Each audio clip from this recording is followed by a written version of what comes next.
There's a model of a little Mayflower truck in the trophy room at the Indianapolis Colts headquarters on West 56th Street. It's a room chock full of Colts memorabilia from when the team arrived here and before, when, for 30 years, it was one of the NFL's most storied franchises, located in Baltimore, until the team was loaded onto more than a dozen big Mayflower trucks and driven to Indianapolis in the middle of the night, March 29th, 1984. My job at the time, I was working Special Operations Division, assigned to the mayor's office, and I had to wake him up and explain to him what was happening. Current IMPD Chief Rick Hite was then a Baltimore policeman assigned to protect Mayor William Donald Schaefer, but he couldn't protect his honor from the dishonor of losing the Colts. He took it pretty hard. I mean, here is a guy who was working towards a deal with the owner at the time and working on a new stadium. That owner was Robert Irsay, who was unhappy Baltimore wouldn't build him a new football stadium. But Indianapolis was.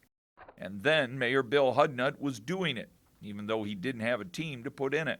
Let's build a stadium and hope that we get a team. It was, in retrospect, a much bigger political risk than I thought about at the time. And Bob Irsay, Bill Hudnut found a partner willing to roll the dice.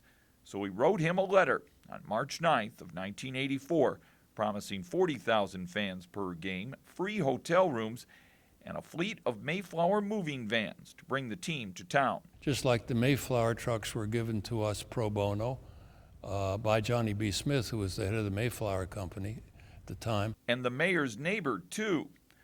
3 weeks later, the Maryland legislature was set to seize the Colts under the doctrine of eminent domain.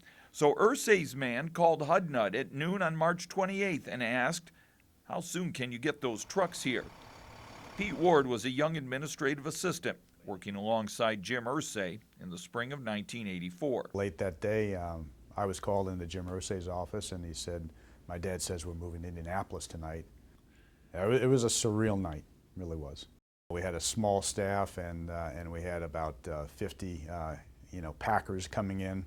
They had no idea where they were going when they arrived. They thought they had arrived at an embassy because embassies move in the middle of the night, right? So they came in and it was like army ants going through our building, and we had boxes with no labels, with everything just thrown in. Whole bunch of trucks. They went to Owings Mills. They loaded up all the paraphernalia, all the equipment, and went out.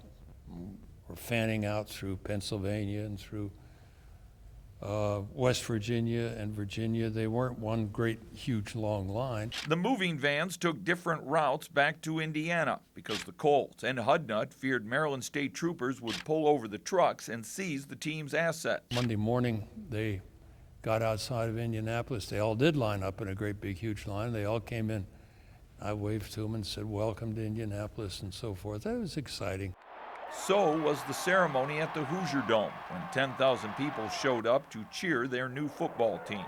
Indianapolis was exciting. The reception we had when we got here was, can't compare it to anything I've ever experienced. There's more than 30 years of memories inside the Colts trophy room on West 56th Street, and one little toy truck that eventually delivered Indianapolis a Super Bowl winner.